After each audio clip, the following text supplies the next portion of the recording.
नमस्कार साथियों, स्वागत है आपका हमारे YouTube channel target for success में। ज्योग्राफी की क्लास पढ़ते हुए हमने पिछली क्लास तक भारत का अपवाह तंत्र समाप्त किया था, जिसमें मैंने आपको सिंधु नदी, ब्रह्मपुत्र, गंगा, उसके साथ साथ जो प्रायद्वीपीय अपवाह तंत्र था उसके बारे में बताया था। इसके साथ ही कुछ अन्य नदियाँ जो छोटी नदियाँ थीं मगर इम्पॉर्टेंट थीं, उनके बारे में भी आपको जानकारी हमने दे दी थी। आइए आज हम एक नया टॉपिक स्टार्ट करते हैं। हेडिंग से आपको पता चल गया होगा, जिसका नाम है प्राकृतिक वनस्पति। यहाँ से सब किसी भी एग्ज़ाम में 1 से 2 क्वेश्चन देखने को मिल जाते हैं। वनों के बारे में पूछ लिया जाता है या वृक्षों के बारे में पूछ लिया जाता है कि कहाँ से संबंधित हैं। तो आज हम ये पढ़ेंगे और आज की क्लास में हम इसको ख़त्म करने की कोशिश करेंगे। तो प्राकृतिक वनस्पति शुरू करते हैं। इसको पढ़ते समय आप प्रकृति की सुंदरता को भी देखेंगे। आप देखेंगे कि कैसे प्रकृति ने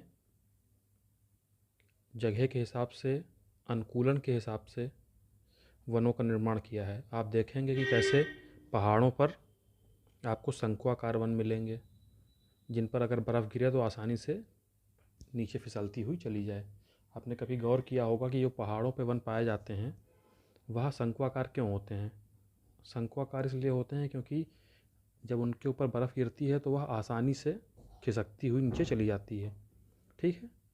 आपने कभी देखा होगा भूमध्य रेखा के आसपास सदाबहार वन पाए जाते हैं। वह हमेशा हरे भरे रहते हैं। क्यों रहते हैं? क्योंकि वहाँ पर कभी भी पानी की कमी नहीं होती है और वह पूरे साल वाष्पोत्सर्जन कर सकते हैं, तो इसलिए वहाँ पर सदाबहार वन पाए जाते हैं। आपने कर्क रेखा के आसपास देखा होगा कि आपको पर्णपाती वन मिलते हैं। क्यों मिलते हैं पर्णपाती वन? क्योंकि एक समय ऐसा आता है जब पानी की कमी होती है उनके पास, तो वो अपनी पत्तियां गिरा देते हैं। पत्तियां गिराने से क्या होता है, वाष्पोत्सर्जन की जो रेट है वो कम हो जाती है और इस प्रकार वह अपने आप को जीवित रख पाते हैं। तो यह सारा कुछ जो आप देखते हैं यह प्रकृति का सामंजस्य है। प्रकृति ने अपना सामंजस्य स्थापित करने के लिए इन चीज़ों का निर्माण किया है। तो आइए देखते हैं सबसे पहले हमें क्या पढ़ना है इसमें। तो प्राकृतिक वनस्पति में अगर हम देखेंगे तो हमें इसमें वनों के प्रकार पढ़ने होंगे। सबसे पहले हम देख लेते हैं वन है कितने प्रकार के। तो आइए देखते हैं वनों के प्रकार। ठीक है।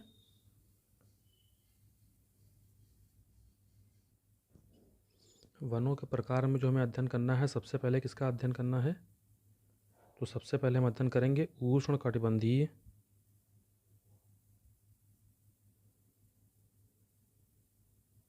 उष्णकटिबंधीय सदाबहार वन। ठीक है, उष्णकटिबंधीय सदाबहार वन। दूसरा क्या पढ़ेंगे हम? देखिए, विषुवतीय वन अभी हम भारत के संदर्भ में नहीं पढ़ेंगे, क्योंकि भारत में विषुवत रेखीय जो वन है वह नहीं पाए जाते हैं। ठीक है। आपने देखा होगा कि जो भारत का, जब हम अक्षांश और देशांतर विस्तार देख रहे थे भारत का, तो आपने देखा होगा कि भारत विषुवत रेखा के उत्तर में स्थित है। तो विषुवत रेखा से भारत की दूरी काफ़ी है, इस वजह से वहाँ पर विषुवत रेखीय वन नहीं पाए जाते हैं। 8 डिग्री से 8 डिग्री 4 मिनट से हमारी शुरुआत होती है और विषुवत रेखीय वन जो है वह जनरली 5 डिग्री तक ही पाए जाते हैं। 0 से 5 डिग्री तक, 10 डिग्री तक देखने को मिलते हैं लेकिन काफ़ी कम मात्रा में। ठीक है। नॉर्मली वो 0 से 5 डिग्री उत्तरी और 0 से 5 डिग्री दक्षिणी अक्षांश में देखने को मिलते हैं। ठीक है। तो भारत के संदर्भ में जब बात करेंगे तो हम उष्णकटिबंधीय सदाबहार वन की बात करेंगे। और अगला हमें क्या पढ़ना है? उष्णकटिबंधीय पर्णपाती one.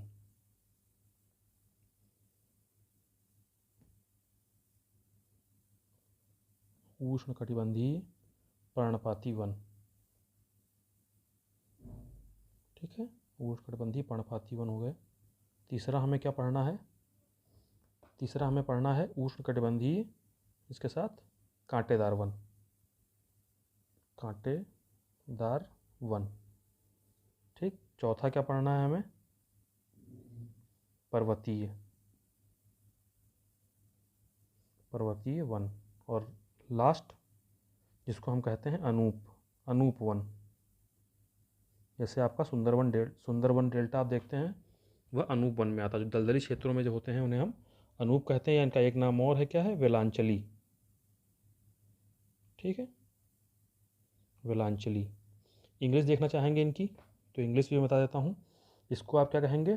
Tropical evergreen. Tropical evergreen, ठीक है, ये आपका हो जाएगा ट्रॉपिकल एवरग्रीन। पर्णपाती की बात करेंगे तो ये क्या हो जाएगा, ट्रॉपिकल डेसिडुअस, डेसिडुअस फॉरेस्ट, ठीक है। कांटेदार की बात करेंगे तो ये क्या हो जाएगा, ट्रॉपिकल थ्रॉन, ये थ्रॉन कहलाता है, ठीक है। पर्वतीय वन, माउंटेन फॉरेस्ट आपको पता है, माउंटेन फॉरेस्ट, ठीक है। अनूपवन या विलांचली की बात करेंगे तो इसे हम क्या कहेंगे, लिटोरल और स्वैम्प, ठीक, इसको हम कहेंगे लिटोरल और स्वैम्प, ठीक है। तो आइए हम शुरू करते हैं, एक एक पढ़ते हैं। सबसे पहले आप हेडिंग डाल लीजिएगा सदाबहार वन, ठीक है। मैं केवल सदाबहार लिख दे रहा हूँ, आप उष्णकटिबंधीय सदाबहार वन लिखेंगे पूरा। इंग्लिश ज़रूर लिखिएगा, कई बार केवल इंग्लिश आती है एग्ज़ाम में, हिंदी वाला नहीं लिखा जाता है, क्योंकि हिंदी से कन्फर्म हो जाता है, ठीक है। तो चलिए देखते हैं ये कहाँ पे पाए जाएंगे। तो कहाँ पाए जाएंगे आप जान सकते हैं, सदाबहार वन जहाँ पे वर्षा अत्यधिक होगी, आर्द्रता अत्यधिक होगी, ठीक है, वहीं मिलेंगे। कहाँ पे मिलेंगे, जहाँ पर आर्द्रता, ठीक है, आर्द्रता आपकी ज़्यादा होगी और उष्ण वातावरण उष्ण होगा, दोनों चीज़ें जहाँ पे अधिकता होंगी वहाँ पर आपको सदाबहार वन देखने को मिलेंगे, ठीक है। लगभग इनके लिए जो आवश्यक वर्षा है वो कितनी होनी चाहिए, तो वर्षा की मात्रा होनी चाहिए 200 सेंटीमीटर से अधिक, ठीक है, जो वर्षा है वह 200 सेंटीमीटर से अधिक होनी चाहिए। और इनके लिए जो औसत तापमान कितना होना चाहिए, दो चीज़ें लिख लीजिए, यहाँ पे आप औसत वर्षा लिखिएगा, क्या, औसत वर्षा, ठीक, 200 सेंटीमीटर से अधिक होनी चाहिए। और तापमान आपका 24 से 25 डिग्री सेंटीग्रेड के आसपास रहना चाहिए, वहाँ पर आपको ये सदाबहार वन देखने को मिलेंगे।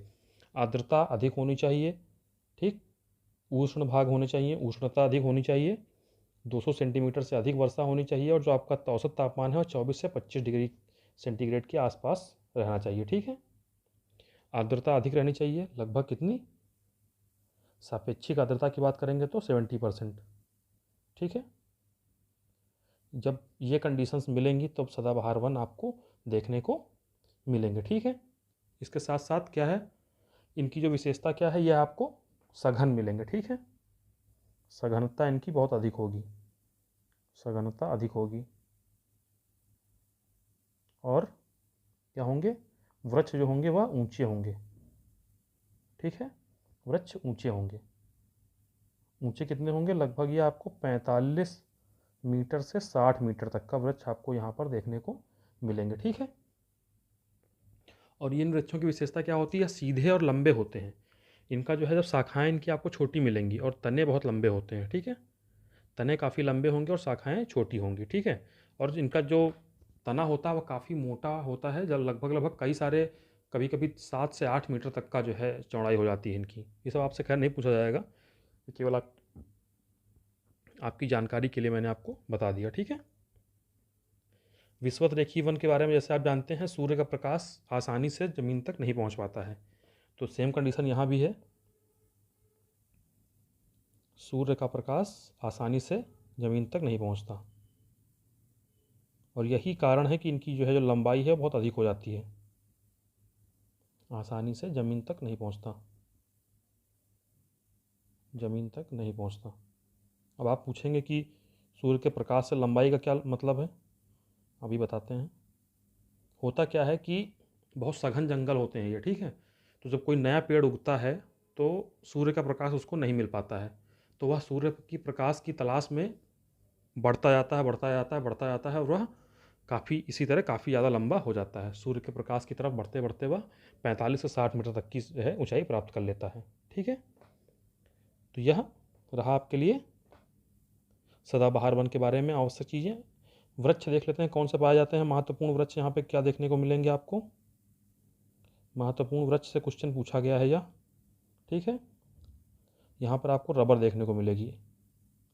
अब आप समझ सकते हैं, इसको रिलेट कर सकते हैं। देखिए, जो सदा, अब अगर आप क्वेश्चन में पूछा जाए, कभी भी एग्ज़ाम में कोई क्वेश्चन पूछे कि इनमें से किन देशों में रबर का अत्यधिक उत्पादन किया जाता है, तो आप सीधे सीधे क्वेश्चन पे टिक करिएगा जो कि विषुवत रेखीय क्षेत्र होंगे। ठीक है, विषुवत रेखा के आसपास 0 डिग्री है विषुवत रेखा, उसके आसपास 10 डिग्री उत्तर में और 10 डिग्री दक्षिण में जो देश पाए जाएंगे वहाँ पर रबर का उत्पादन अत्यधिक मात्रा में होगा। इनसे अलग का कोई अगर आपका देश दिया गया है तो उसे आप अलग कर सकते हैं तुरंत देखते ही कि वहाँ पर रबर का उत्पादन नहीं होगा। ठीक है, तो ज्योग्राफी में सब कुछ एक दूसरे से रिलेटेड है। आप सही से पढ़ेंगे, मन लगा के पढ़ेंगे तो बहुत सारे क्वेश्चंस आप अपने आप ऐसे ही कर सकते हैं। ठीक है, रबर, महोगनी, एबोनी, ये वृक्ष हैं। महोगनी एक बार एग्जाम में पूछा गया है। ठीक है, इसके साथ साथ आपको नारियल देखने को मिलेगा। देखिए इंडिया में नारियल कहाँ मिलता है, आपने देखा होगा नारियल की जो खेती है सारी साउथ में की जाती है। और कहाँ की जाती है, जहाँ पर मानसून अत्यधिक शुरुआत में ही पहुँचकर अत्यधिक वर्षा करता है। ठीक है, नारियल हो गया। इसके साथ आपको बांस और आयरन वुड, यह पेड़ आपको यहाँ पर देखने को मिलेंगे। ठीक है, अब आप अगर देखेंगे कि इनकी स्थिति कहाँ पर है तो आपको यह मिलेगा कहाँ पर, अंडमान एंड निकोबार में। कहाँ पर, अंडमान एंड निकोबार द्वीप समूह में देखने को मिलते हैं आपको। इसके साथ साथ आपको कहाँ मिलेंगे, असम में मिलेंगे। आप जानते हैं असम में भारत में सबसे ज़्यादा जो वर्षा होती है उनमें से असम भी एक क्षेत्र है। हालांकि सबसे ज़्यादा वर्षा तो आपकी मेघालय में होती है, लेकिन असम में भी काफ़ी मात्रा में वर्षा होती है।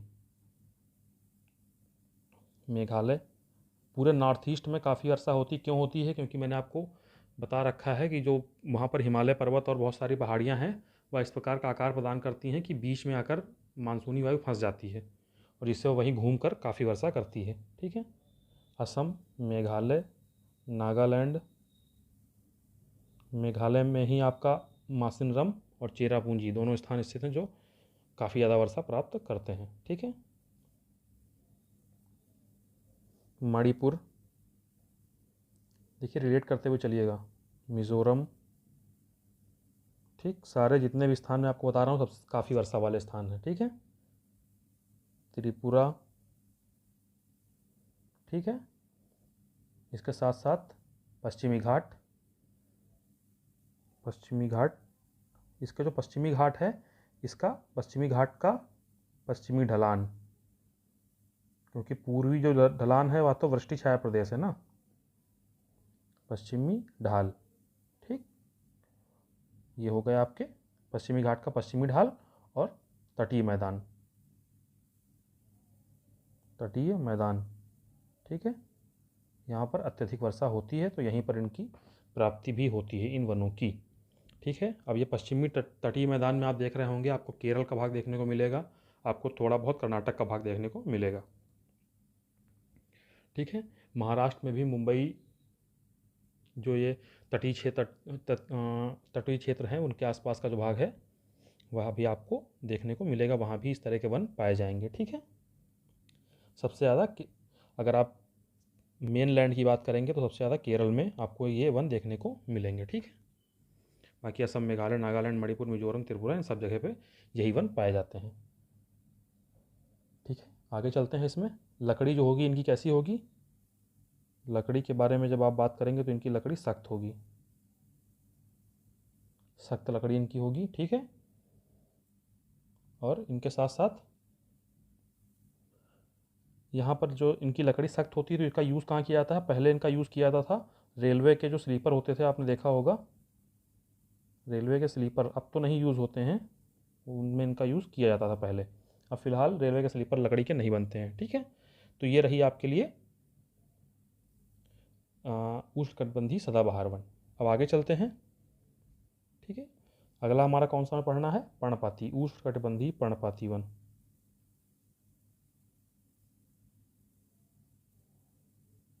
उष्णकटिबंधीय पर्णपाती वन,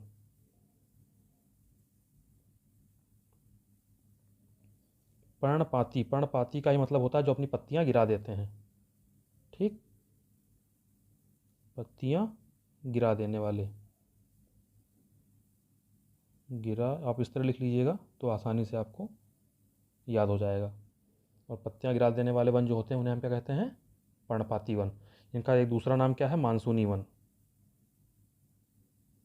मानसूनी वन भी हम इन्हें कहते हैं। ठीक है। वर्षा इनको कितनी चाहिए? वर्षा इनको चाहिए 70 सेंटीमीटर से 200 सेंटीमीटर तक का वर्षा चाहिए इन्हें। ठीक है। आपको कहाँ पे देखने को मिलेंगे? तो इनका विस्तार आपको गंगा मैदान में देखने को मिलेगा। ठीक है। गंगा की मध्य एवं निचली घाटी।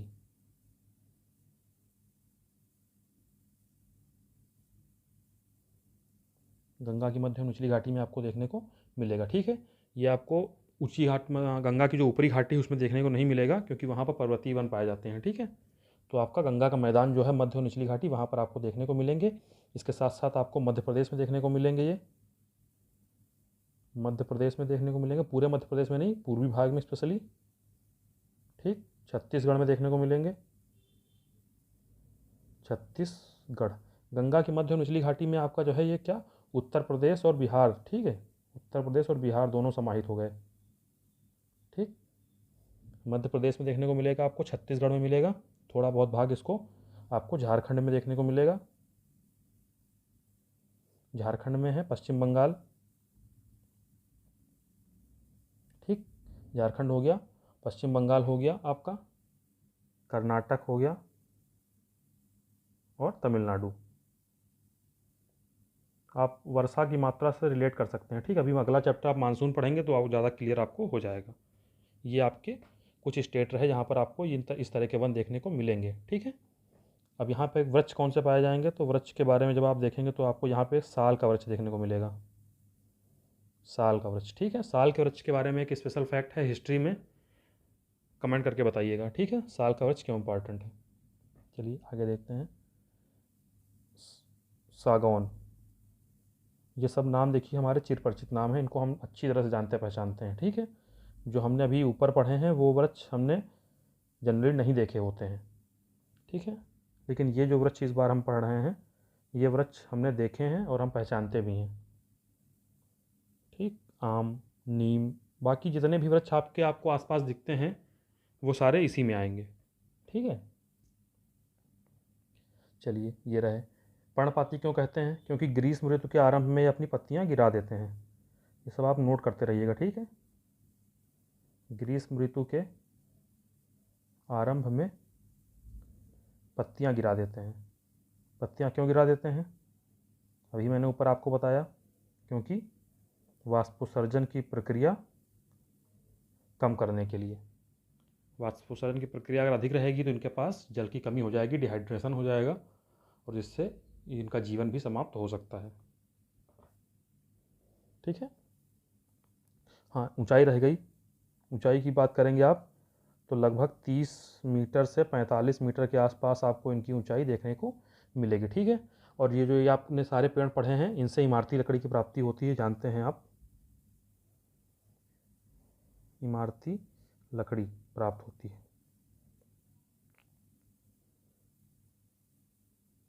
ठीक। इमारती लकड़ी प्राप्त होती है। और ये जो हैं आपके जो वन है, ये आर्थिक महत्व से बहुत ज़्यादा इम्पॉर्टेंट है। ठीक है। आर्थिक रूप से अत्यधिक महत्वपूर्ण, अगर एग्जाम में क्वेश्चन पूछा जाए कि आर्थिक रूप से सबसे ज़्यादा महत्वपूर्ण कौन से वन है, तो आप यहीं पर टिक करेंगे। आर्थिक रूप से अत्यधिक महत्वपूर्ण, बहुत ज़्यादा महत्वपूर्ण है ये।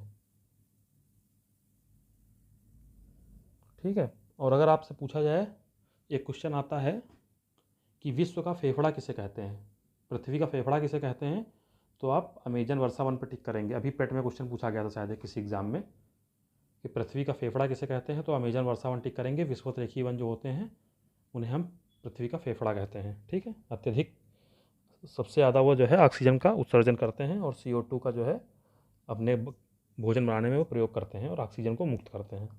ठीक है। तो आर्थिक रूप से अत्यधिक महत्वपूर्ण वन कौन से हैं आपके? ये पर्णपाती वन है। ठीक है। और लगभग अगर एक बार क्वेश्चन में आया था, यह 25% भाग पर फैले हुए हैं। ठीक है। जो वन क्षेत्र है 25% वन क्षेत्र का, जो इधर लिखिएगा इसको वरना आप लोग कन्फ्यूज हो जाएंगे, वन क्षेत्र के है ये। ठीक है। वन क्षेत्र के 25% भाग, माना कि अगर हमने जो हमारा टोटल वन क्षेत्र है, वनावरण है, उसको हम 100% माने तो उसमें 25% भाग पर 1/4 भाग पर आपको पर्णपाती वन देखने को मिल जाएंगे। ठीक है, चलिए आगे चलते हैं। ये रही आपके लिए पर्णपाती वन के बारे में जानकारी। ठीक है, यहीं पे अब आगे हम क्या पढ़ेंगे, कांटेदार वन। अगला कौन सा है हमारा, उष्णकटिबंधीय कांटेदार वन। कांटेदार वन। अब कांटेदार वन कहाँ पाए जाएंगे, कांटे क्यों पाए जाते हैं, कांटों की क्या विशेषता है। तो यह कांटेदार वन पाए जाएंगे आपके जहाँ पे वर्षा की मात्रा अत्यधिक कम हो। तो जो आप पत्तियों में जो रंध्र होते हैं जहाँ से वाष्पोत्सर्जन होता है, जब आप पेड़ की पत्ती होती है उसमें छोटे छोटे रंध्र होते हैं। छोटे छोटे रंध्र जो होते हैं, छिद्र जिन्हें कहते हैं, उन्हें ही हम साइंस की भाषा में रंध्र कहते हैं। उनसे वाष्पोत्सर्जन होता है, और जो वो वाष्पोत्सर्जन होता है तो जो आपका ये कांटेदार वन पाए जाते हैं, वो जो रंध्र होते हैं उन्हीं वो रंध्र कांटों का रूप ले लेते हैं। जब वो रंध्र कांटों का रूप ले लेते हैं तो उनसे वाष्पोत्सर्जन की क्रिया नहीं होती है, या होती है तो बहुत कम मात्रा में होती है, जिससे वह अपने अंदर जो उनका संचित जल होता है उसे बचा पाते हैं और उनका अपने दैनिक कर्मों में प्रयोग कर पाते हैं। इसलिए वहाँ पर यह प्रकृति की अनुकूलता के कारण जो रंध्र होते हैं वह कांटों के रूप में विकसित हो जाते हैं, और जो पेड़ पौधे होते हैं उनसे वाष्पोत्सर्जन की क्रिया को कम कर देते हैं, और यह सर्वाइव कर पाते हैं। तो आप देखेंगे जब कांटेदार वन के बारे में तो कहाँ पाए जाएंगे, वार्षिक वर्षा 50 सेंटीमीटर से कम होती है। वार्षिक वर्षा कितनी होगी, 50 सेंटीमीटर से कम, वहीं पर ये पाए जाएंगे। ठीक है, 50 सेंटीमीटर कम होती है तो कहाँ पाए जाएंगे भारत में, आप गेस करिए। राजस्थान, ठीक, जहाँ पर भी कम वर्षा होगी आपको वहाँ ये देखने को मिल जाएंगे। ठीक है, पंजाब का कुछ भाग, हरियाणा, दक्षिण पश्चिम पंजाब, ठीक, दक्षिण पश्चिम हरियाणा, यह सब शुष्क क्षेत्र हैं। ठीक है, दक्षिण पश्चिम हरियाणा। इसके साथ साथ आपको गुजरात, गुजरात में देखने को मिलेगा। इसके साथ आपको मध्य प्रदेश, ठीक है, मध्य प्रदेश का भाग देखने को मिलेगा, और कुछ थोड़ा बहुत भाग आपको उत्तर प्रदेश का भी देखने को मिल जाता है। बाकी जहाँ पर भी वर्षा कम आपको देखने को मिलेगी, 50 सेंटीमीटर से कम देखने को मिलेगी, वहाँ पर ये पाए जाएंगे। ठीक है, चलिए अब देखते हैं इसमें कौन से पेड़ पाए जाते हैं, वृक्ष कौन से होंगे। तो जब आप वृक्ष की बात करेंगे तो वृक्ष कौन से देखने को मिलेंगे हमको इसमें, बबूल, ठीक, कहावत भी है ना, बोया पेड़ बबूल का तो आम कहाँ से खाए। लेकिन अब यहाँ तो आम का पेड़ उत्पन्न ही नहीं होगा, लगेगा ही नहीं, तो कैसे आम का पेड़ यहाँ पे लगाया जाए। ठीक है, तो बबूल हो गया, कीकर, ठीक, कीकर, बेर, खजूर, ठीक है, यहाँ पे खजूर हो गई, खैर हो गई, ठीक है, ये है। इनका आकार क्या होता है, छोटा होता है। ये पेड़ बहुत बड़े नहीं होते हैं, छोटे आकार के होते हैं। ठीक है, और यह आर्थिक महत्व से बहुत ज़्यादा महत्वपूर्ण नहीं होते हैं। आर्थिक रूप से ज़्यादा महत्वपूर्ण पेड़ नहीं होते हैं। क्यों नहीं होते हैं, क्योंकि इसमें लकड़ी की मात्रा कम होती है, और जो लकड़ी होती भी है वह क्या, ईंधन के रूप, ईंधन से की प्राप्ति होती है। ठीक है, ईंधन हेतु लकड़ी की प्राप्ति होती है। लकड़ी की प्राप्ति आपको इन वनों से देखने को मिलेगी। ठीक,